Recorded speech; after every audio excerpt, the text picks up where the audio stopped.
Hello, everyone. My name is Frank Anthony, and welcome to Let Me Be Frank. So, this is episode 19 already. We're only going to have a few more episodes until season 2 is over. But once again, we have another special guest this week. Give it up for Brenden Kumarasamy from Master Talk. How are you today? Very good, man. How about yourself? I am good. It's awesome to actually meet you. I had checked out your YouTube beforehand. I did a little bit of research too, and just you have some really awesome videos. I actually subscribed to your YouTube, and I got to still follow you on social media and stuff, but definitely some good pointers you give and some good advice I can't wait to dig a little bit more into. Of course, my pleasure, man. Thanks for having me on. No problem. So, so yeah, let's just get into it. So can you tell the audience a little bit more about yourself? The way I like to kind of word that question on my show is if you were a novel, what would the back of your book say? That's interesting.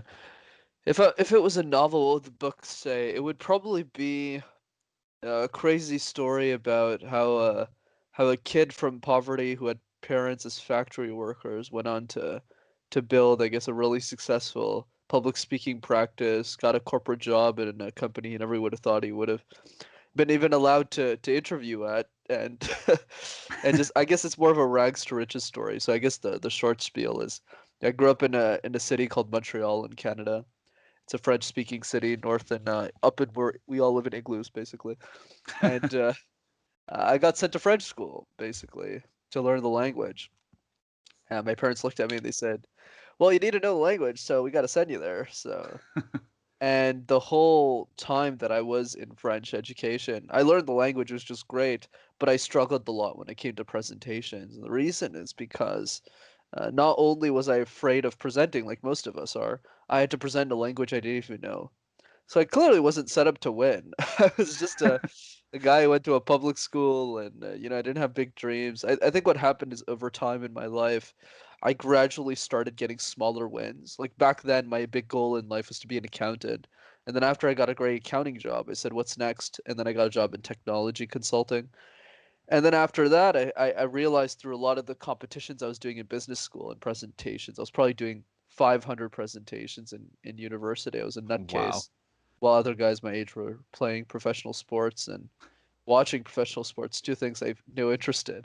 But after I graduated university, that's when the idea for Mass Truck came to be, because I realized that a lot of the public speaking content sucked on YouTube. So I wanted to make videos. So I started making videos in my mother's basement. One thing led to another, and here we are today. That's awesome. I actually had that was another question of mine too about did you know around how many places you've spoken at and if you had a favorite one? Yeah, I've probably spoken as of this recording 1,000 or so times. I would say Wow. yeah, but I have to admit, probably 100 of those now were online. Still though. Yeah, so I would say my favorite place was there's a lot I can think of, but I would say the biggest one was my last case competition. So for those who don't know what a case competition is essentially, is because I know most people aren't familiar. A business gives you a problem, and you have 3 hours to solve the problem and present a solution back to a board of executives. So think of yourself like you're in your early 20s and you're talking to senior vice presidents of companies. Like Walmart was a case sponsor a long time ago when I was competing. And it wasn't like the manager of Walmart. It was like the guy who like runs the whole thing in Canada, and you're just there like, whoa, like this is intense. Oh, So it was probably my last case. That was probably my most proudest moment. I was in this small city in Ontario in Canada, and there's like 100 people in the room, and it was pretty much it was like it's like Kobe's last game, right? It's like your last run at the ballot. Then after it's over, you never get to present again in yeah. that context. So that's probably my favorite one. Wow. And do you still live in Canada? That's correct. So I'm born and raised in Montreal, Okay. and don't plan on leaving anytime soon. Have you traveled outside the country? I've never been to Canada myself. I definitely want to visit. I have a couple friends out there.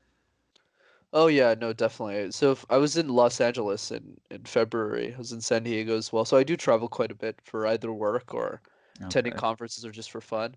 But no, I'm definitely planning on doing more of that once COVID's over. Yeah, I know. This is slowing everyone down. So, so yeah, as you mentioned, Master Talk, you have a YouTube channel that's also called Master Talk besides your website and everything. And the main focus is public speaking and mastering public speaking, mastering communication. What inspired you to start that YouTube channel? How did you come up with the name Master Talk? Yeah, with the name, I got lucky, honestly, on both the topic and the name.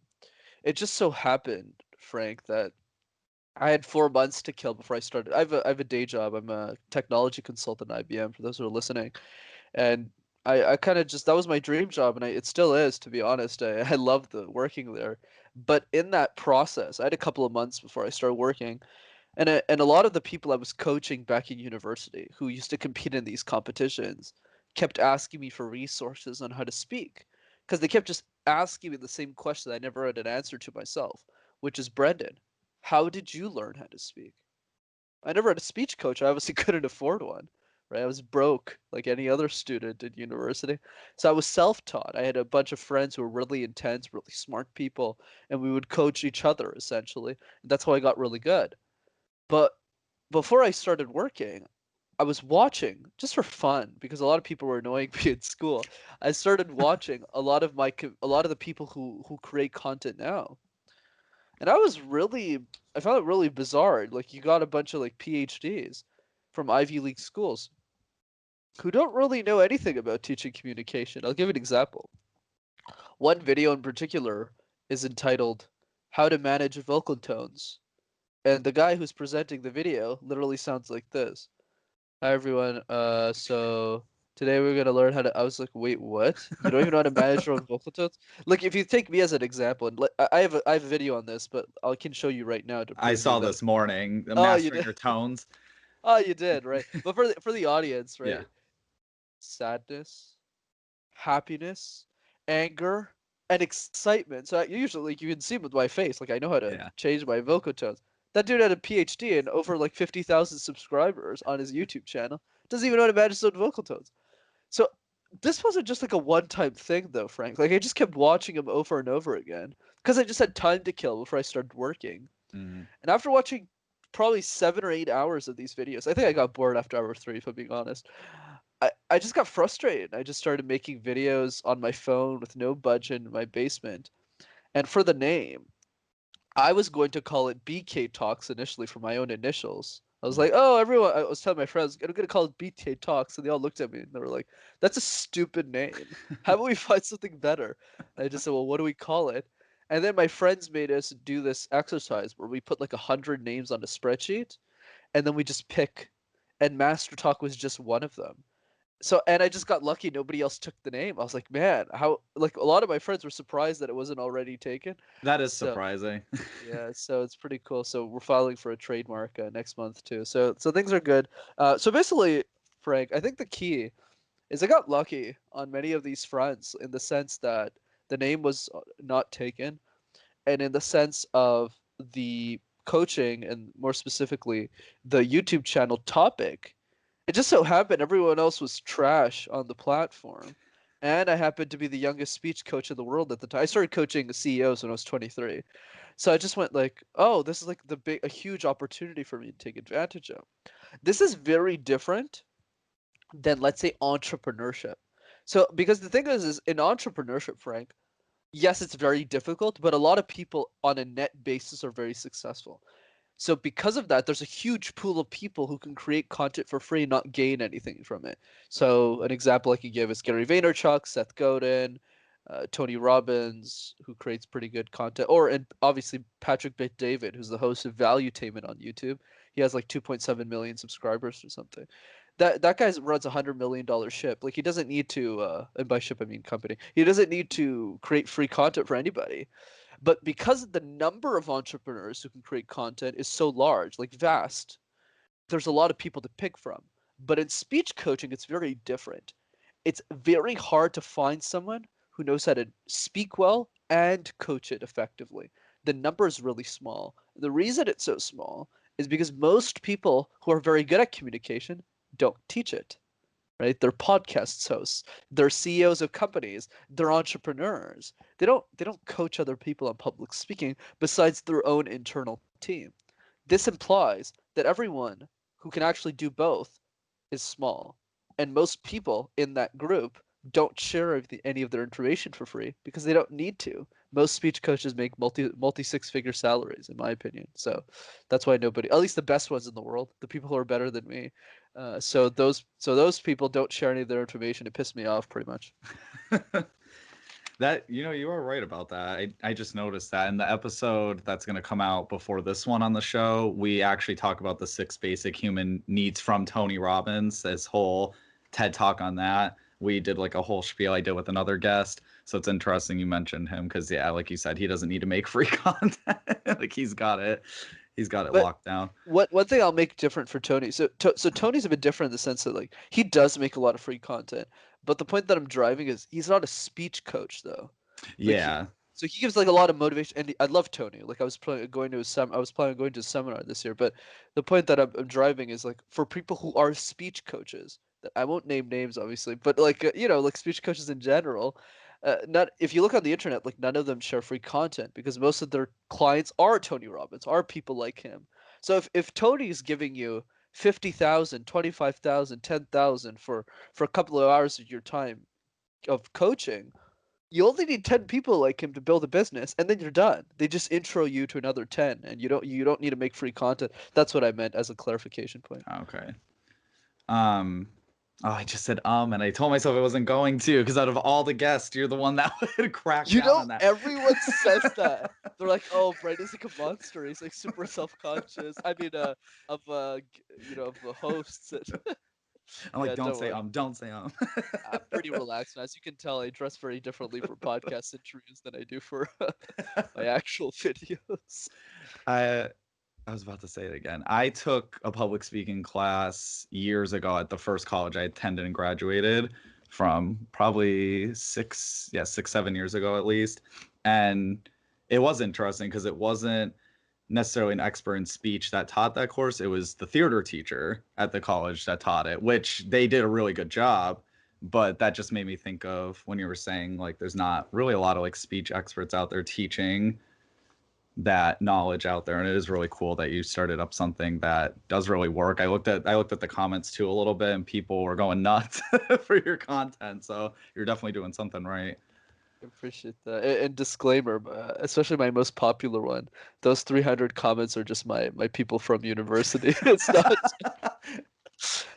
yeah, so it's not that huge, but sure, thank you, I appreciate it. Still, no, definitely. I mean, even with this show, I started May this year, so it's been slowly growing. But I mean, it just, yeah, it takes a little bit of time. It takes perseverance. It takes, can't just like give up right after if the first video or first episode doesn't get your 1,000 million views or whatever. You can't, yeah, just give up on it. Sure. But so yeah, actually, I'll just skip to a different question because I saw your video on and like not saying that and everything. How were you able to rewire your speech into not saying those filler words? Yeah, it definitely takes practice, Frank, but the key is you want to practice one thing at a time. So when I was practicing ums and ahs when I was in university and doing these competitions, that was my only focus. So I spent 3 months just focusing on that one thing. So I don't care if I was saying gibberish. I could be going blah blah blah blah blah. Like it doesn't matter. As long as I was not saying filler words, I considered it a pass. And what happens when you start practicing this, the tip for those who are listening is just you replace your ums and ahs with nothing. So if I don't know what I'm going to say next, instead of going blah, I just leave that same space with the silence. So the way that you practice this is as you're presenting, what's going to happen is you're going to cut in between many of your sentences. So your sentences might sound something like this. Good afternoon to the board of directors. So you're going to cut midway a lot because you have to get rid of your ums and ahs. And then after, as you get more and more comfortable, you can weave them in more effectively in your presentations. One easy way of mastering ums and ahs is by mastering pauses and silences first. So basically, the exercise is look at a family member or a friend that you have in the vicinity where you live and just practice for 10-15 seconds and say nothing. So what I make my clients do is I make them pause for 5 minutes. It's excruciatingly painful. Like they just look at me for 5 minutes. And they can't like do this. They have to keep looking at me. They can blink obviously, but they can't like Oh, look thank away. God. So it's really hard. So for example, one executive in particular, I was like, "Go look at your wife for 3 minutes straight." He's like, "I can't do that." He's like, "I can't do it." Like it's Even though just he's so married to her. no, yeah, yeah, because he comes from a very conservative like Oh, family. Like it's a lot like Indian. It's like Indian culture, but so it's gotcha. really hard for him to just look at her in the eyes for 3 minutes. He like panics after a minute. So it's fascinating, but it helps you a lot. Trust me. That is interesting. Yeah, I don't. I mean, the speaking that we're doing right now, it's different. Even if we were in person, maybe a little bit different. But yeah, there's certain. I don't know. I can't. Yeah, I can't stare at someone for like an hour straight or like while being in that conversation. Like it's definitely a little bit trickier because yeah, you want to like look at something quick. You just yeah, I don't know how to describe it, but it does start to I don't know what it is. I don't know if it's like this intense feeling we feel of like that the connection's getting so strong that you're just like, oh crap, like let me look away a second. I don't know what it is, but That's why I always say, Frank, that public speaking is everything. It's not mm, just presentations. If you get better at staring people in the eye, people are gonna love you. I'm not gonna say who in particular, but people around you will appreciate it. Trust me. I think that's the way I see it, anyways. no, I think you're right. Ugh. I'm just gonna say I don't. What are some of your biggest role models and why? Yeah, I obviously got a bunch, but I would say the biggest one in particular that I always like to talk about is Scott Harrison, who's the CEO of Charity Water. So Charity Water is a nonprofit whose goal is to help the world gain access to clean drinking water. It's kind of Yeah, crazy that 10% of humanity drinks dirty water every day. But what I find fascinating about Scott is his story.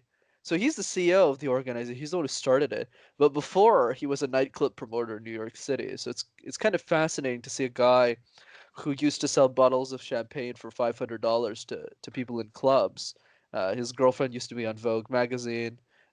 He had a Rolex watch, pretty much everything, and he gave all of that up at 28 to start a nonprofit, and it's one of the most, if not the most successful, new charity I've seen in the time frame that we're currently living in. But I just think Scott is a really amazing storyteller. He's a great communicator and a personal hero of mine. And I also highly recommend his book for those who want to check it out. It's called Thirst by Scott Harrison. oh, awesome. I never knew. I've heard of that organization. I never knew about Scott Harrison though, like his personal life or that he was a club promoter or any of that. That's very interesting. I never knew any of that. And to just give up, I don't know, it's just funny. Like I think about how everyone is working so hard to like make that money and like keep stepping up where he kind of did the opposite, but he did it, because yeah, he maybe like this whole clean water thing was more of his passion. It just felt more right to do. It's actually making a change in this world and stuff, which is very admirable. Yeah, think of it like this, like what happened in his case is he had an epiphany at 28, 29. He woke up and he realized what happened to his life because he just spent the last 8 years getting people drunk. And Hmm. that was his legacy. But the gift that he gave me is in two ways. One, he saved me a lot of time. Because like any other guy his age or his 23 or 24, I was about to do the same mistakes. Not similar, not maybe not as intensely, but waste my time doing things I shouldn't be doing. But I think the second thing is what's fascinating about Scott's tale is that it's a tale of hope. It's not just this is horrible like climate change. Jeez. Like climate change is like, yeah, we need to solve it, but it's also very depressing. You're just like, well, how are we supposed to do this? Whereas Scott is like his charity has solved 2% of the whole problem, which is insane. Like the water crisis, I mean, not climate change, which is crazy. That's super hopeful. That's a story of hope, of inspiration. Like we could actually get this done. So he basically saved me 10 years of my life. So I just started because I started Master Truck at 22, right? I didn't need to go through the 7 years of doing dumb things. I could just get straight to the point and be successful in my early 30s and actually give back to that type of charity. I'm envious of that. I could never.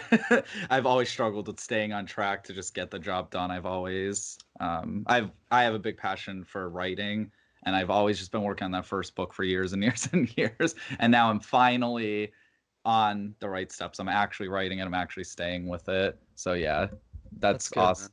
No, that's awesome that you can stay right. I wish I was like that when I was, because I'm 28 now, and I You're wish, yeah, still young, man. I mean, I'm uh, 24 now. It's not a maybe big deal. almost 30 though. I don't know. I feel like it starts going down You know, from it's funny there. you say that because I feel old. And you look at me, you're like, well, you're 24. And then someone who's 20 is going to be like, man, this 24-year-old kid is really old. I mean, at least I was gonna say old soul is definitely a good thing. So let's see. Let's see. What else did I wanna ask you? Oh yeah. So for anyone that I always think about how through college, through school, how we have to do presentations, and I have a quick little story too. Oh, actually, it's actually time for a commercial break. So I'm going to ask it after the commercial break. We can finish up the interview, maybe talk about a couple other things. So we will be right back. And we are back. So we just had a couple more questions for Brenden, then we might get into a little bit of an interesting topic that hopefully can, help you guys out. I know it'll probably help me out because I've used them a lot in the past. So yeah, we'll get to that later. But first, for anyone, I was talking about before the commercial break how through school and through college, I've had to do numerous presentations. A lot of us have. We've had to do presentations in school and stuff, maybe presentations at work, depending on what your job is and stuff. What, for those people or for people who are presenting in front of hundreds or thousands of people, what do you have any little pieces of advice that you could give to those people? Maybe people who feel nervous to do this type of stuff, or just, yeah, advice in general to help them be successful in delivering a good Yeah, absolutely. speech. So I would say the big thing, Frank, is understanding how to practice. So the issue with most people is that we don't know how to actually practice public speaking on a daily basis. And I'll give you an example to demonstrate this. Let's say we take piano. We both want to learn piano. We both want to get better. So we got two options. Option one is taking 10, 15 songs and saying, okay, Frank, let's figure this out. Let's try and get something done here. And if we're Mozart, that's going to work. But since we're not Mozart, we have to resort to option two, which is play one song exceptionally well. So let's say you spend 2, 3 months practicing, you get better at piano, and we both go to black tie event, like a fancy gala. We get to that gala together, and we see that there's a piano. And you go, well, I know a song, I might as well play it. So you sit down on the piano and you start playing the song. And everyone at the event goes, oh, wow, Frank, how long have you been playing piano? You're so incredible at this. And you're just sitting there like, I only know one song.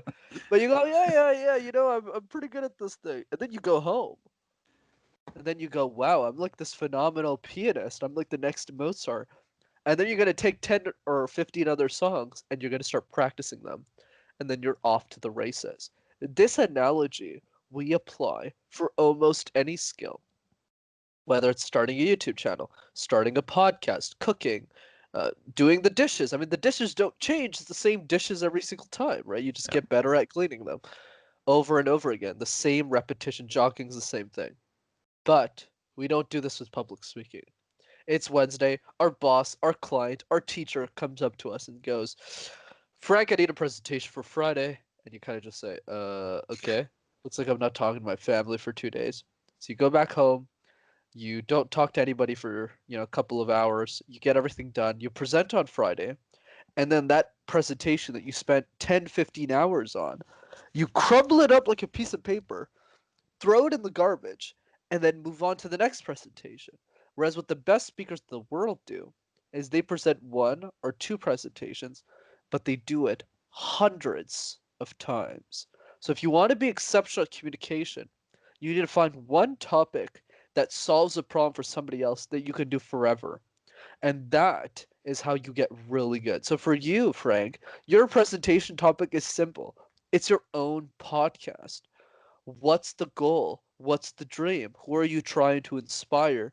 And the beauty of that presentation is you can present it forever. You can present it at your local chamber of commerce, your local university, a keynote that you're giving, and over time you'll get better and better at explaining what you're trying to achieve with this thing.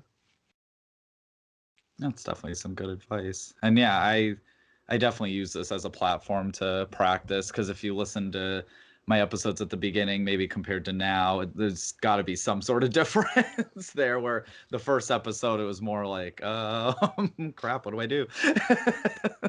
You're like some sort of go. There's a reason why, I asked myself this question a lot.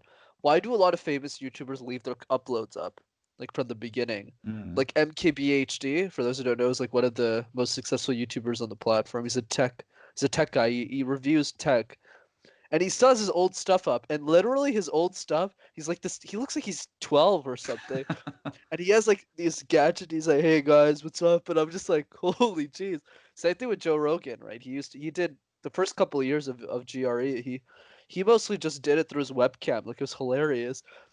And me too. I'm no exception. I was terrible. I was garbage at the beginning. That's the point. It's a journey, but you have to keep walking the path of where you want to go if you want to get there. Yeah, yeah, I agree. Speaking of YouTube, the other question I had was, I saw in your About Me, you had said, what was it? You said something about practicing hundreds of times to before you were YouTube ready. So, do you think people who want to get onto YouTube and start creating content, do you think they shouldn't jump right into just creating stuff like without a game plan, without practicing, or what? Oh, maybe I should rephrase that if that's how Okay. it's coming off as. But the advice is simple. No, you want to dive in as quickly as possible. Like Okay. when I did my first camera presentation, what I was explaining in that serve that I clearly did not explain well was I sucked on camera when I started, but I sucked even with 500 presentations under my belt. So it was a huge hit to my ego when I started filming because I was so bad relative to how I usually do in actual presentations. That won't be a problem for most of us because most of us aren't very good presenters. So when we go on camera, we don't actually see a huge gap. So that actually, in many ways, gives us a lot more confidence than for someone like me. Because when I was looking at my stuff, especially the first 6 months I was doing Master Talk, I was horrified by what I was seeing. I was like, but that's not how I usually speak. I'm one of the best speakers in the country. Like this is so. So that's what I meant. So basically, the advice for anyone who wants to start a YouTube channel is to post tomorrow. Like Mm. make a video tomorrow. You don't have to edit anything. I didn't edit a single one of my videos in the first year that I was posting YouTube videos. I literally went from my mother's basement, where I'm speaking to you live from, by the way, Oh.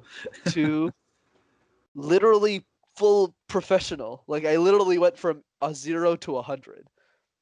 And that's the point I'm driving for people. The Okay. first thing that you need to figure out with whether you want to be a content creator, like being on YouTube or podcasts like this, you need to figure out if it's for you. And the best way to figure out it's for you is posting every single week for 8 weeks. And if you can't keep up the postings, this is definitely not for you. Oh, that's interesting. Yep, that's something I'm definitely gonna stick to that. I didn't even think of that. Give like that 8 week commitment. Yeah. Definitely.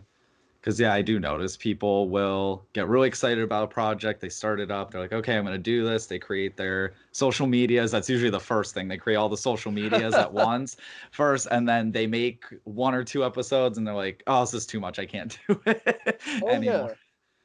yeah. Like just to give you an idea, I'm a year and a half into Master Talk now. I still haven't monetized my channel. That's the point I'm Really? close, but the point that I'm driving is even with a guy with the number of followers I still haven't made a penny off my YouTube channel. I've lost a lot of money. So why do I do this? Because the information needs to be seen. So in 5 years, when people look at me and say, "Well, Brent, you were always going to win," well, I said, "No, there's a reason why I live in my mother's basement. I need the extra money so I can reinvest in production." Like it's just right. So, anyways, people always like to tell different stories about you when it's just not the truth. That's why I like coming on shows while I'm not, haven't made it yet. So it's more fun to kind of look back into it after. No, it's cool. It's funny you mentioned that too. I think about This is starting to become slowly more full time because I realized I need to put more time into it. Where when I was working a 40+ hour job and trying to put 20-40 hours into this, it just was too much. I was like, I got to give myself some time to breathe and stuff. So the more that I'm slowly changing over to making this my main thing and my projects and my writing and stuff, people start asking, well, do you even work? Like, what do you do for work? What are you doing? And it's like, there's a lot. There's a lot. They just, yeah, like how you were saying that people don't necessarily know the full story. Maybe they don't completely understand all that effort you are putting into it because that monetized value isn't there just yet, or it's not as high as what people expect it to be. Like we're not going to be like Tony Robbins tomorrow or like Joe Rogan, is it? You got it. But he's been in But the yeah. business for 11 years, and you're absolutely Yeah. right. Yeah. So, yeah, I think, oh, one more question. Your do you want to share your social medias, your website, all like any way for people to contact you, any services like that? Do you want to share? You can share any of that right now if you want. Yeah, absolutely. For those who want to check out the YouTube channel, it's Master Talk in one word. And if you want to message me directly, it's better on Instagram. So the handle for that is Master Your Talk. So feel free to send me questions, comments, insults, complaints. I'm always open to anything. Insults. I'm always open. That's fun. I'll put links too in the description of the episode as well. So, at least one topic that I wanted to get across in this episode was I saw you do a mini video on having to get rid of cue cards. And I found that very interesting because of how many of us use cue cards through presentations and how they're kind of like that little cheat sheet for us. Maybe it's like a way of we feel nervous. So, if we are reading from a card, it's a little bit easier we think it's a little bit easier to convey the message while like not having stage fright or anxiety attack or something in front of everyone like that. So I was hoping we could dig a little bit more into that. I have a personal story too I can share first where cue cards went horribly wrong for me. So an old company I used to work for, it was a consulting company. I was working about 3 to 4 months, and the CEO had contacted one of the people above me, who then contacted me and said, "Oh, the CEO wants you to talk at an event."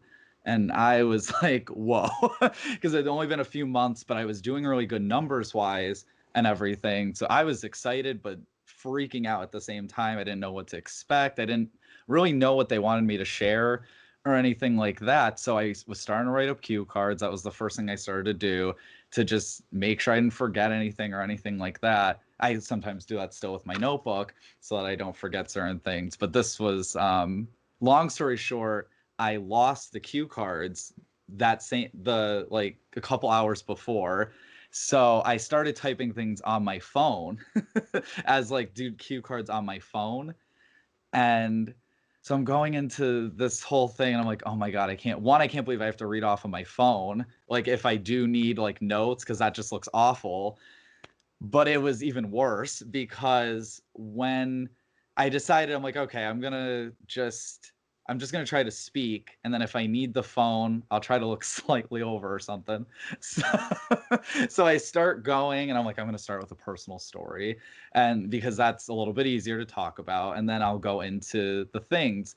As I was telling the story, I kind of focused a little bit too much on someone in the audience where they made a reaction and it caught me off guard, and I forgot what my next point was. So I go to slightly look at the phone and my phone died.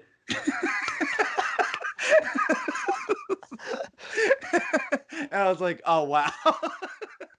So I went on and on about, I think I just wasn't even talking about the company anymore. I just was going on and on about, I think, my childhood and probably like probably like my depression, who knows. I was so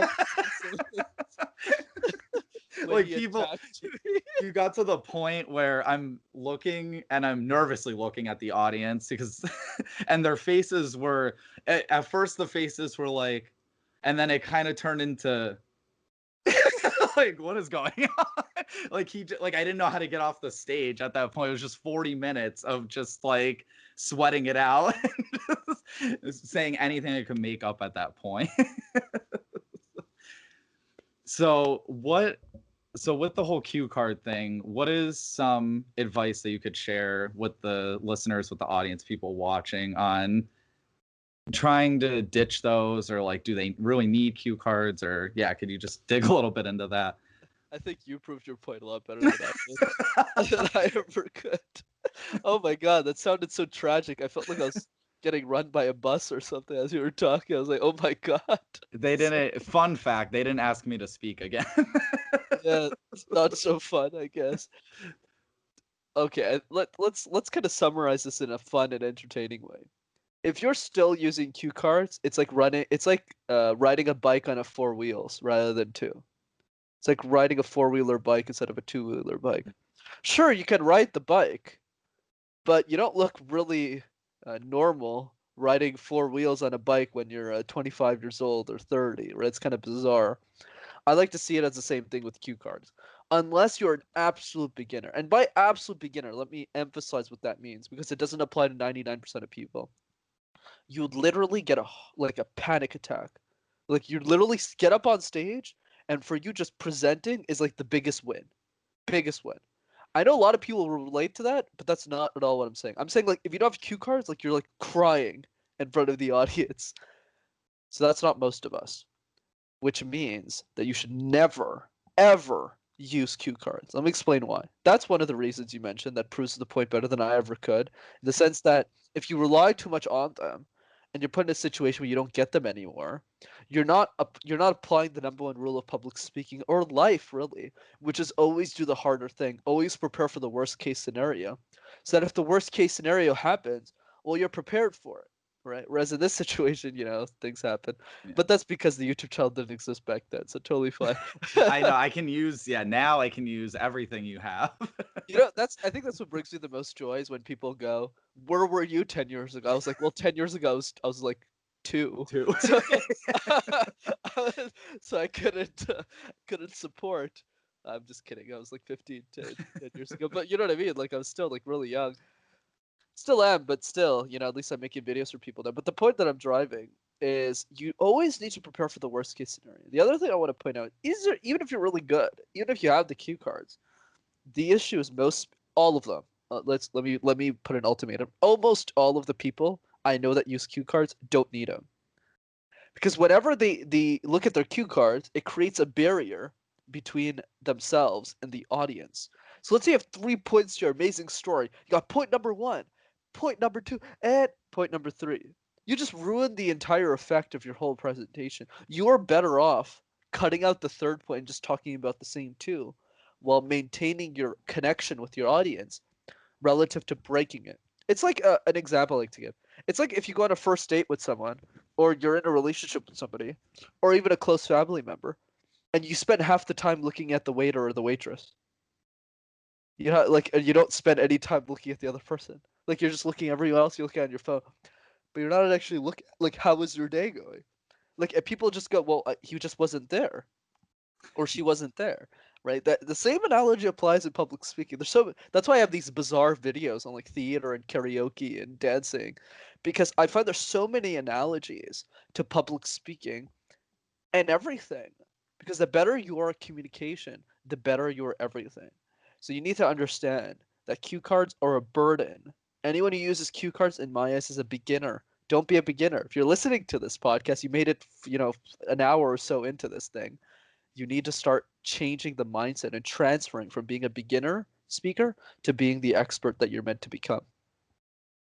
Yeah, you're totally right with that. I think too with cue cards, I noticed with, at least with my own presentations, the difference, because there's been a couple of times where I didn't use them nearly as much or whatever. I do notice the whole thing going back to tone of your voice, where when you're reading off of a card, you're reading like this and you're reading very monotone, like Ben Stein type, compared to when you don't have them. And yeah, it really does feel like that conversation, that you are engaging with the audience and you sound more exciting. People aren't falling asleep in the audience because you're just like reading an essay, like just to read it like when I feel like, yeah, maybe without the cue cards, you actually are speaking with a purpose compared to where the cue cards, you're almost just reading something because you think people want to hear that. That's, to me, maybe that's how it comes off a little bit. I completely Uh, agree. but yeah, any other, before we end this, any other things you want to tell the audience about yourself or about public speaking or anything in general?